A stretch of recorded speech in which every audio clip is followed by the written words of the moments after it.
So on the 30th of May, I'm going to be taking part in the Challenge St. Pölten triathlon, which takes place in Austria. It's a middle distance triathlon, also known as a half Ironman or an Ironman 70.3, because the total distance you cover in miles is 70.3 miles. Broken down, that is a 1.9 kilometer swim, a 90 kilometer bike ride, and a 21 kilometer half marathon run at the end.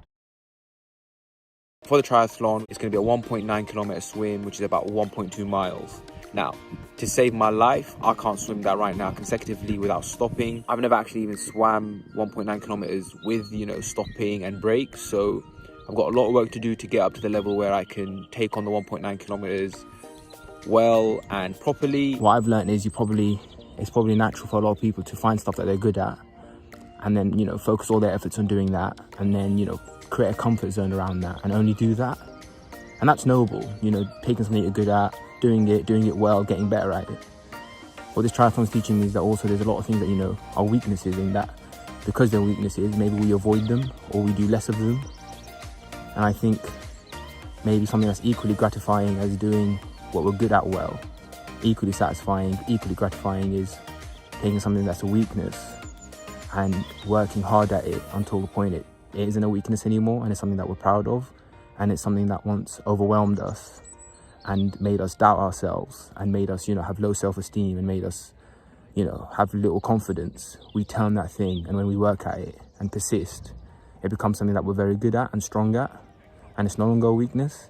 And I think that process and that journey is quite powerful. So maybe that's more for myself when I look back on this whole thing, just to remember that this whole process wasn't, I'm good at running, so I'm going to start running. And then, I can cycle, let's cycle. It was going from a place of complete comfort and then seeking some discomfort and trying to get to the other side of that. And hopefully that's a message that, can resonate with a lot of people who are watching and maybe it means something.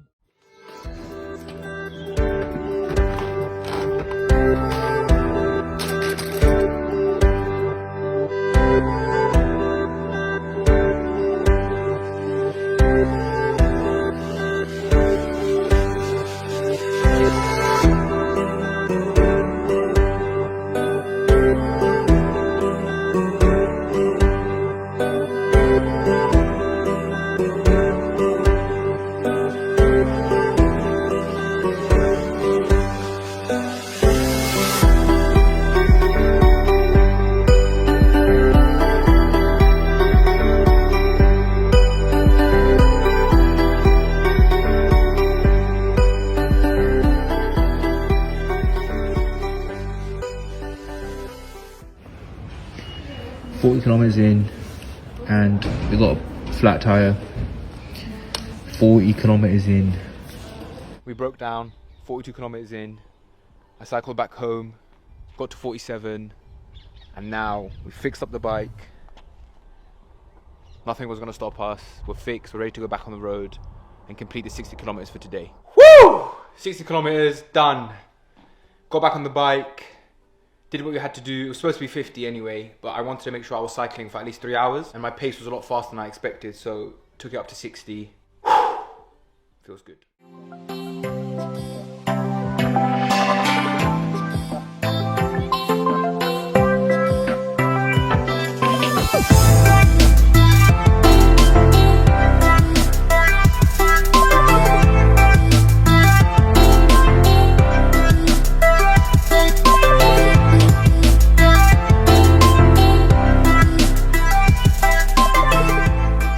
So I realised two things doing this 60 kilometer cycle.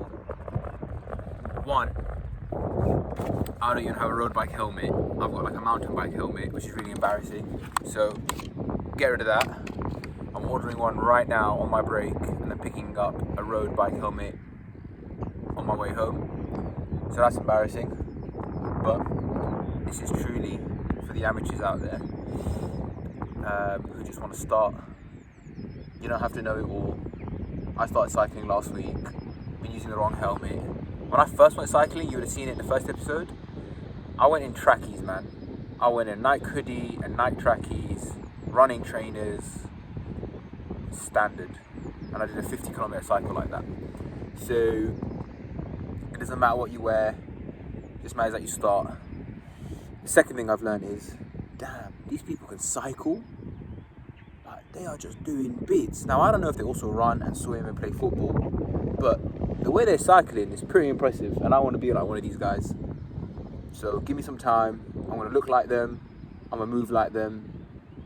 They are doing bits.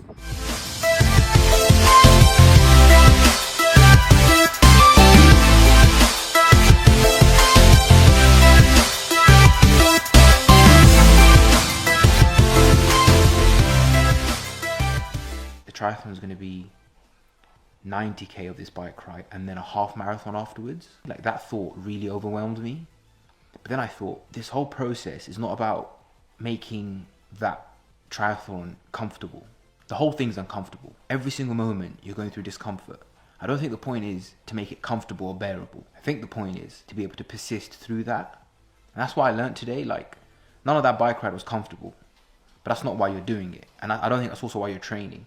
I think what you're training is to learn to persist through all of that.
One thing you need to do to go where you've never gone before, to have what you've never had before, is to change the way you think. And stop thinking about the negative. Stop talking about the negative. Stop rehearsing the negative and ask yourself, what would amazing look like for you? Taking that thought, what would amazing feel like? Here I am committing to doing a middle distance triathlon, 70.3 miles in 11 weeks. I'm excited, but I'm nervous. I have no idea what to expect from training. I don't remember the last time I rode a bike. The last time I swam was probably like 7 months ago, so I don't know what to expect. If I can do it in less than 8 hours, 7 hours, 6 hours, that would be amazing.